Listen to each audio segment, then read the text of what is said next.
오늘 말씀의 제목은 예수님의 길이라는 제목으로 말씀을 전달하도록 하겠습니다. 예수님께서 이제 마지막 때가 가까이 오고 있는 것을 많이 느끼고 계신 상황입니다. 그래서 첫 번째로 구원의 길, 예수님의 결단입니다.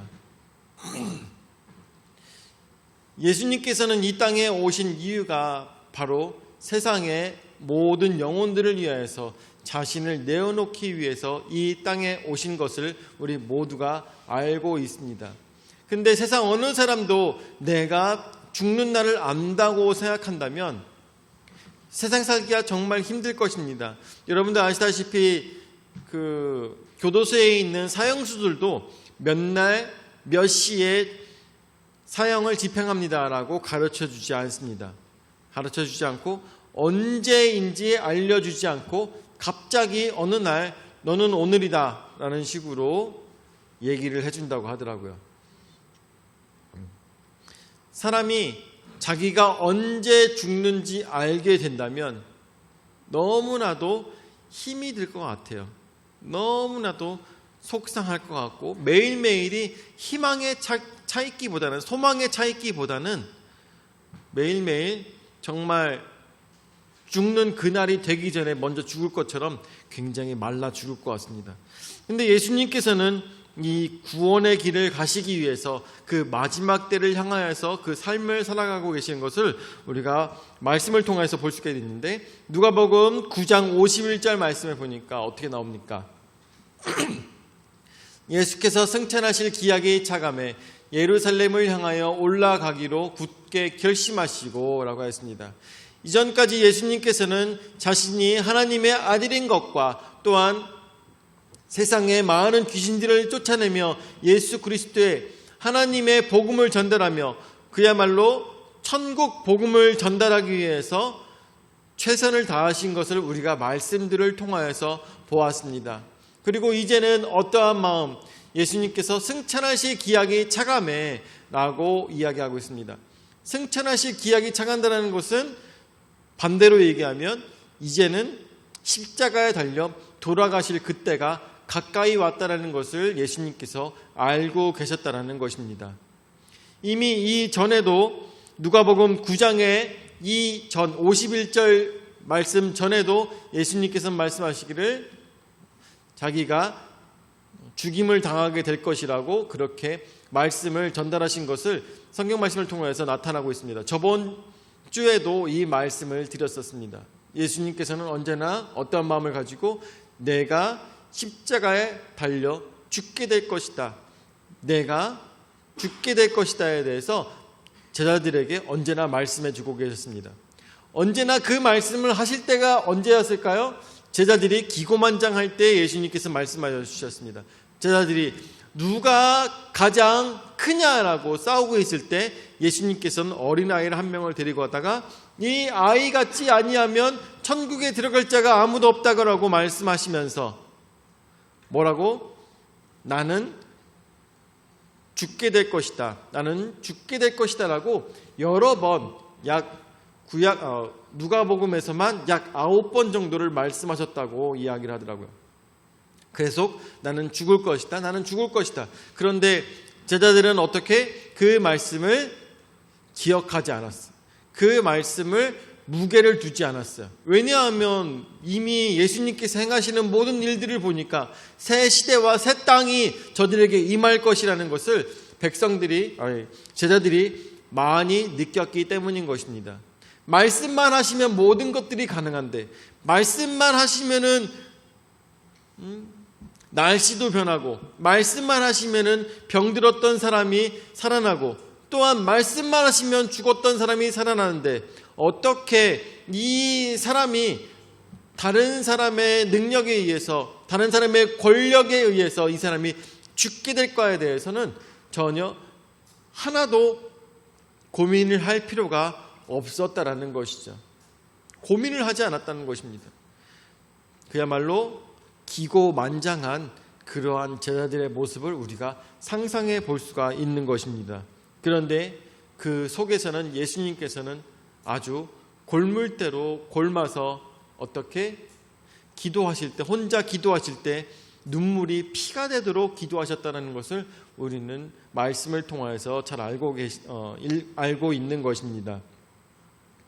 그래서 승천하실 기약이 찬다라는 것은 결국 죽을 때를 가까이 간다는 것, 그것이 바로 구원의 길이고 뿐만 아니라 예수님의 결단인 것을 우리는 기억해야 될 것입니다. 모든 사람들을 위하여서 자신을 죽임을 당하게 되는 것, 그것이 바로 하나님의 계획이었고 그 하나님의 계획에 예수님께서 순종하셨다는 것을 우리가 말씀을 통해서 알고 있는 것입니다. 두 번째로 잃어버린 길입니다. 바로 사람들의 고집에 대해서 이야기하고 있는데 52절 말씀을 통해서 보도록 하죠. 52절 말씀에 사자들을 앞서 보내심에 그들이 가서 예수를 위하여 준비하려고 사마리아인의 한 마을에 들어갔더니 라고 했습니다. 저 히터 꺼도 될 것 같은데.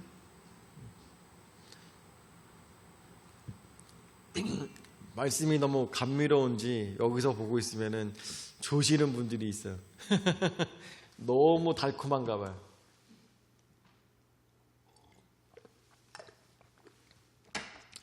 사자들을 앞서 보내심에 그들이 가서 예수를 위하여 준비하려고 사마리아인의 한 마을에 들어갔더니 53절 말씀에 예수께서 예루살렘을 향하여 가시기 때문에 그들이 받아들이지 아니하는지라 라고 했습니다. 그냥 지나갈 수 있는 말씀이에요. 사실 굉장히 짧은 말씀입니다. 저도 오늘 말씀을 준비하면서 이 말씀은 그냥 지나갈까라고 생각했어요. 그런데 하나님께서 저에게 이 말씀을 분명히 주신 이유가 있을 것이다 라는 생각이 들더라고요. 그래서 이 말씀을 묵상하였습니다.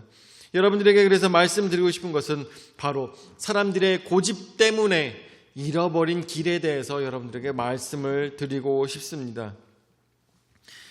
사마리아와 유대는 굉장히 골이 깊었습니다. 여러분들 아시다시피 아수르에서 그 땅이 다 짓밟히게 됐을 때 아수르에서 북이스라엘과 남유다에 어떤 정책을 펼쳤냐면 특별히 이 북이스라엘에다가 사람들을 섞어버리는 그러한 정책을 펼쳐요.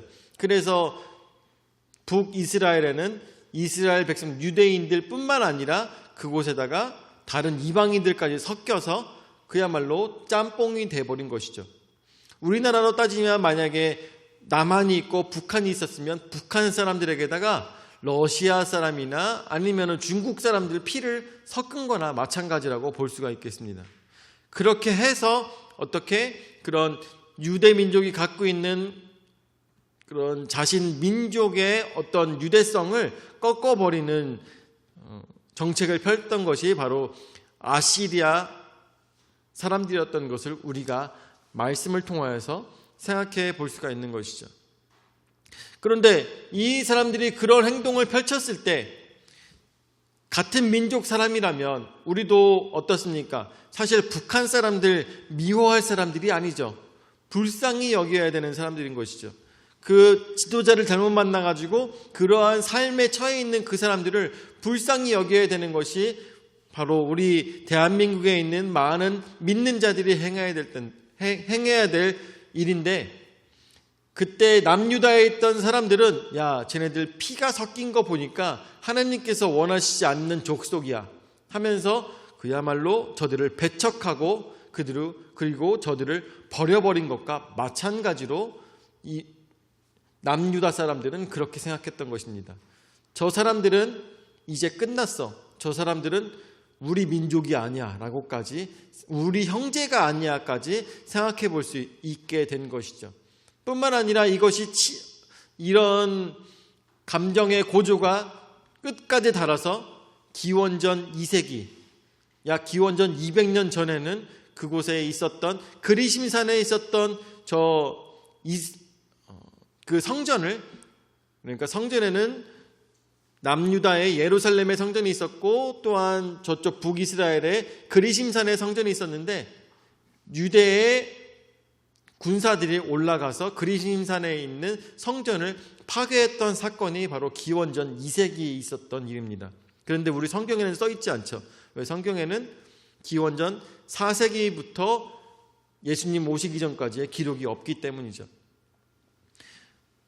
그러한 사건이 벌어졌다 보니까 이 사마리아 사람들 같은 경우에는 남유대에 있는 사람들을 너무나도 싫어했습니다.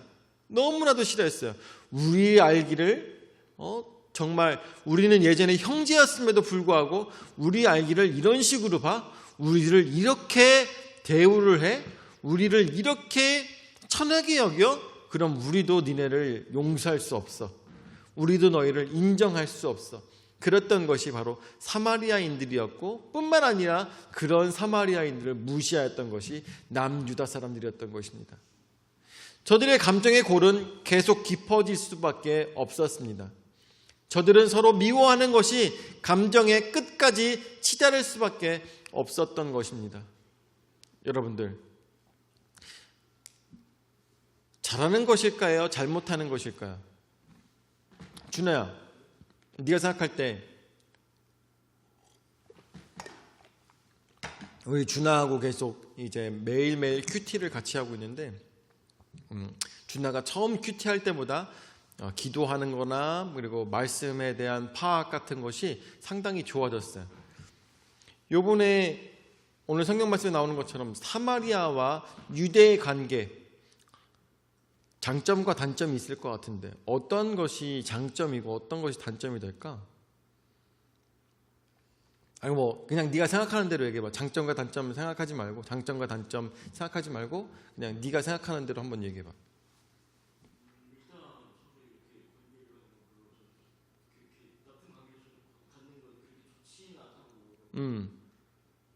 나쁜 관계를 갖는 것은 좋지 않다.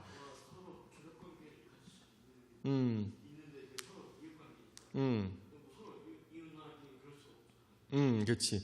조력 관계를 가질 수 있는 나라임에도 불구하고 서로 미워하고 서로 같은 방향을 나가지 않는 것은 좋은 결과를 낳을 수가 없는 것이죠. 같이 인접한 나라임에도 불구하고 그렇게 서로 미워하는 것은 좋은 결과를 맺을 수가 없죠. 그것뿐만 아니라 이들은 서로 형제의 나라였던 것을 우리는 기억해야 되는 것이죠. 원래가 하나였다라는 것을 우리는 기억해야 되는 것이죠. 이런 관계에 있어서 장점이라고 본다면 저는 이렇게 생각합니다. 유대인들이 이 사마리아인들의 피가 섞임으로 인하여서 저들이 오로지 하나님만 섬기는 나라가 되지 않냐고 다른 이방신들도 섬기는 것에 대해서 유대인들은 굉장히 혐오했습니다. 이것은 굉장히 하나님의 말씀만 섬기겠다라는 저들의 신앙에는 정말 좋은 것일 수 있겠지만 단점으로는 그러한 모습을 하나님께서는 원치 않으신다는 것이죠. 그런 것 때문에 서로 미워한다는 것은 하나님께서 원하시는 삶의 모양이 아니라는 것입니다. 그래서 특별히 오늘 이 말씀을 여러분들에게 전달하고 싶은 것은, 여러분들, 우리 초등학생이 보기에도, 이제 좀 있으면 중학생인데, 초등학생이 보기에도 서로 가족들끼리 미워하는 것은 옳지 않습니다.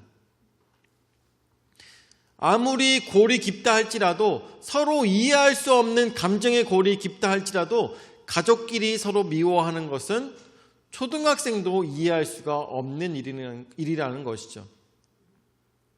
여러분들 다 동의하십니까? 공감하십니까? 우리 가까운 이웃일수록 뿐만 아니라 가까운 친척일수록 서로 미워해서는 안 될 것입니다. 조력의 관계라고 했습니다. 서로 돕고 의지하며 서로 높여줘야 될 이 세상에서, 이 척박한 세상 속에서 그야말로 피가 섞여 있는 같은 피를 나눈 형제 자매라면 서로 미워해야 할 이유가 하나도 없다라는 것이죠. 그럼에도 불구하고 우리는 어때요? 그럼에도 불구하고 이런 이해관계에 의해서 네가 나를 그렇게 봐? 나도 그러면 너를 미워하겠어. 네가 나에게 이런 식으로 대접을 해? 그러면 나도 너를 미워하겠어. 이런 마음이 되는 것이 바로 우리의 삶의 모습이라는 것입니다. 하나님께서 그들에게 원하셨던 것은 아마 사마리아인들과 유대인들이 같이 한 마음이 되어서 하나님만 섬기는 것을 아마 하나님께서는 가장 원하셨던 그러한 모습이 아닐까 우리는 상상해 볼 수가 있습니다. 누가 생각해도 그러한 모습이 보여야 되는 것이죠. 누가 생각해도. 자, 그래서 너무나도 안타까운 것은 바로 잃어버린 길입니다. 계속 대지를 보여주면 잃어버린 길. 왜 잃어버렸습니까? 저들은 서로 미워함으로 인하여서, 서로 멸시함으로 인하여서 무엇을 잃어버렸습니까? 생명의 길인 예수 그리스도를 잃어버렸다는 것을 우리는 기억해야 될 것입니다. 내가 우리 가족을 미워함으로 인하여서, 내가 우리 가족을 인정하지 않음으로 인하여서 저들은 무엇을 잃어버리게 되겠어요? 예수 그리스도를 잃어버리게 된다는 것입니다. 우리는 어떠한 모습으로 살아가야 됩니까? 우리가 며칠 전에 성탄이었죠. 성탄으로 예수 그리스도의 나심을 축하하며 온 세계가 함께 주님 앞에 감사하는 그러한 복된 날이었습니다. 그런데 오늘 성경 말씀을 보니까 어때요? 그것뿐만 아니라 서로 사랑해야 된다는 것을 우리에게 예수님께서는, 하나님의 말씀, 하나님께서는 우리에게 가르치고 계시다는 것을 기억해야 될 것입니다. 우리 여러분들 마음속에 아직도 미워하는 형제 자매가 있습니까? 미워하는 가족이 있습니까? 아우, 이번 설날에는 아니면 신정이든 구정이든 안 가. 그 집은 안 가. 그 집은 안 갈 거야. 그 집은 고개도 돌리지 않을 거야. 그쪽으로. 그 집은 내 기도 안 해줄 거야. 그런 집들 있죠. 미워하는 집들이 있습니다. 절대 용서 못하는 집도 있습니다. 하나님께서 원하시는 것은 무엇일까요? 절대 용서이고 절대 그들을 위하여서 축복 기도하는 것을 하나님께서는 원하실 것이라는 것입니다. 저들이 이 유대인들과 또한 사마리아인들이 잃어버린 것은 미워함으로 인하여서 예수 그리스도를 잃어버렸다는 것을 생각하며, 내가 저들을 미워함으로 인하여서 저들에게 구원의 길이 막힌다라는 것을 생각한다면 내가 미워해야 되는 것을 빨리 회개하고 하나님 안에서 가족끼리 사랑해야 되는 것이 옳다라는 것을 하나님의 말씀으로 우리가 배우게 되는 것입니다. 여러분들, 마음에 한두 명씩 있을 것입니다.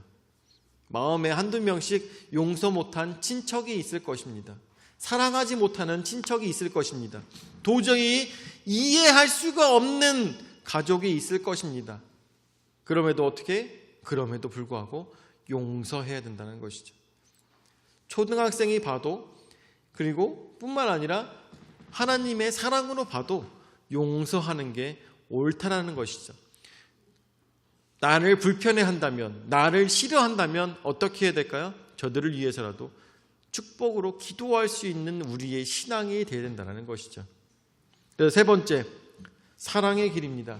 이것이 바로 예수 그리스도의 길인 것을 우리는 생각해야 될 텐데, 54절서부터 말씀을 보면, 제자 야고보와 요한이 이를 보고 이르되, 주여, 우리가 불을 명하여 하늘로부터 내려 저들을 멸하라 하기를 원하시나이까? 라고 얘기하고 있습니다. 솔직히 이거 말씀 보면서 지가 뭔데 이런 생각이 들었어요. 지가 뭔데 야고보와 요한이 뭐 이런 왜 그러겠어요? 얼마 전에 변화산에서 예수님과 모세와 엘리야가 행하였던 일들을 보면서 엘리야가 예수님과 언제나 함께하나 보다. 그러면은 엘리야가 행했던 것처럼 하늘에서 불이 떨어지는 역사 가능하겠는데? 라는 얘기를 야고보와 요한과 베드로는 서로 했을지도 몰라요. 그런 얘기도 했을지도 몰라요. 야, 이 정도 권능이면 로마 병정들이 쳐들어왔을 때 예수님께서 불 내리실 수 있겠는데? 이런 생각 서로 했을지도 모릅니다. 그래서 야고보와 요한이 이런 얘기를 예수님께 얘기하는 것이죠. 야, 저렇게 우리를 싫어한다면, 우리를 미워한다면 예수님 여기에 불을 떨어뜨렸으면 좋겠습니다 라고 요한과 야고보가 얘기했던 것입니다.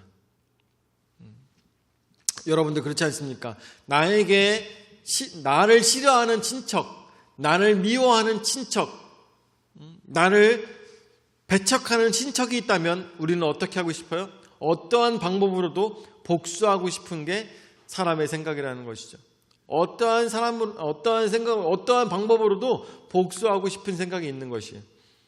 그래서 야고보와 요한도 불을 내리기를 원하나이까라고 이야기했던 것이죠. 자, 그때 예수님께서는 어떻게 하십니까? 55절 말씀에 예수님께서 돌아보시며 꾸짖으셨다고 합니다. 그리고 56절 말씀에 함께 다른 마을로 가시니라 라고 했습니다. 오늘 이 말씀 속에서 나오는 것처럼 예수님께서 예루살렘으로 발길을 돌리셨습니다. 이제 돌아가시기 위해서, 십자가에 달려 돌아가시기 위해서 예루살렘으로 발길을 돌리셨을 때 이 사마리아의 마을을 지나면 굉장히 빨리 갈 수 있는 길이었어요. 근데 이 사마리아 동네를 돌아서 가면 어때요? 돌아서 가면 좀 오래 걸리긴 하지만 갈 수가 있었던 것입니다. 그래서 예수님과 이 제자들은 사마리아의 동네를 지나가시기 원했지만 많은 사마리아인들은 예수님이 오시는 것을 원치 않았던 것입니다. 왜냐하면 예루살렘으로 가고 있다는 소식을 들었을 때 오셔가지고 우리만 축복해 주지, 우리만 병 낫게 해주지, 우리만 좋은 거 주지, 왜 예루살렘으로 가려고 하느냐 라고 했을 때 예루살렘에 갈 것 같으면 우리한테도 들어오지 마라 라고 사마리아인들이 막았었던 것입니다. 그래서 예수님께서는 사마리아의 길을 들어가지 못하고 다른 유대인들처럼 사마리아를 지나지 않고 돌아서 예루살렘으로 가고 있는 예수님의 모습이 말씀을 통해서 나타나고 있는 것입니다. 그럼에도 불구하고 저들을 꾸짖지 아니하시며 저들에게 뭐라고 하지 아니하시며 저들에게 저주를 내리시지 않는, 그리고 그런 이야기를 하고 있는 제자를 꾸짖으시는 모습을 보면은 구약에서 나왔던 하나님의 모양과는 좀 사뭇 다른 모양으로 우리에게 비치게 되는 것이죠. 바로 예수님께서는 우리로 하여금 사랑으로 이 세상을 변화시키는 것을 주님께서는 원하셨다는 것을 우리는 이 작은 말씀 속에서도 배울 수가 있는 것입니다. 오늘 말씀을 마무리 짓도록 하겠습니다. 예수님의 길, 구원의 길로 예수님은 결단하셨습니다. 자신을 죽이고 이제 하나님의 놀라운 역사를 이뤄가기 위한, 구원의 길을 열어가기 위한 자신의 죽음을 예수님께서는 결단하셨던 것입니다. 그럼에도 불구하고 많은 사람들은 서로 사랑하지 못하였고 자신의 고집들을 통하여서 예수 그리스도를 구주로 영접하지 못했던 사건들인 것이죠. 그렇지만 그럼에도 불구하고 예수님께서는 사랑의 마음을 가지시고 저들을 용서하시고 돌아서 길을 가시는 것을 볼 수가 있습니다. 우리도 이번에 조금 있으면 신정입니다. 신정의 친척들을 만날 수 있으려나 모르겠지만 여러 가지 이유로 만나게 될 것이고 아니면 만나지 않게 될 것이고 아니면 구정에 만나게 될 거라고 생각이 듭니다. 이 모든 순간 속에서 우리는 잃어버린 영혼들이 있습니다. 우리는 아직 사랑으로 품지 못한 영혼들이 있습니다. 그런 자들에게 우리가 예수 그리스도의 제자라면 어떻게 행하겠습니까? 야고보와 요한이 이야기했던 것처럼 저들을 벌주시옵소서, 저들에게 저주를 내리시옵소서라고 기도하는 신앙인이 아니라, 그런 사람이 아니라, 그런 세상 같은 그러한 똑같은 마음을 가지고 움직이는 우리의 신앙이 아니라 예수님께서 그들과 마찰을 빚지 아니하시고 저들을 돌아서 먼 길을 가야지만 돌아서 가셨던 예수님의 사랑의 길, 여러분들 돌아서라도 가서 무엇을 하셔야 됩니까? 예수님께서는 십자가에 달려 돌아가시기 위한 길이었다는 것을 우리가 생각하며 오늘 나 자신을 죽이고, 그래 내가 미워하였던 그리고 내가 용서하지 못했던 그런 형제 자매들에게 용서와 사랑이 무엇인지 보여주며 저들을 위해서 기도할 수 있는 풍성한 침략의 모든 성도들 되시기를 예수 이름으로 축원을 드립니다. 아멘. 사랑을 역사하시는 주님 은혜와 사랑을 감사드립니다. 오늘도 저희에게 복된 은혜의 말씀 허락하여 주셔서 말씀으로 깨달아 알 수 있도록 인도하여 주심을 감사드립니다. 이 말씀 속에서 깊이 생각하였을 때 나의 가는 길 위에 뭔가 나를 막고 있을 때, 나의 친척이 막고 있을 때, 나의 사랑해야 되는 사람들이 막고 있을 때 저들을 용서하지 못했던 우리의 신앙을 바라보게 됩니다. 주여, 이런 부족한 우리의 신앙을 용서하여 주시옵고 저들을 더욱더 사랑할 수 있는 용기를 허락하여 주시오며 능력을 허락하여 주시옵고 예수 그리스도와 같은 마음을 품고 저들을 안을 수 있는 우리의 신앙이 될 수 있도록 주여 역사하여 주시옵소서. 이제는 자기 몸부려 죽기까지 우리 죄를 담당하신 구주 예수 그리스도의 은혜와 자기 외아들을 주기까지 우리를 사랑하신 아버지 하나님의 무한하신 사랑과 성령 하나님의 감화 감동 역사 교제 위로 내주하신 은혜가 나를 세상에서 가장 미워했던 사람을 내가 가장 사랑하는 사람으로 예수 그리스도의 사랑으로 품고자 하는 모든 성도들 머리 위에 영원히 함께 하실지어다. 아멘.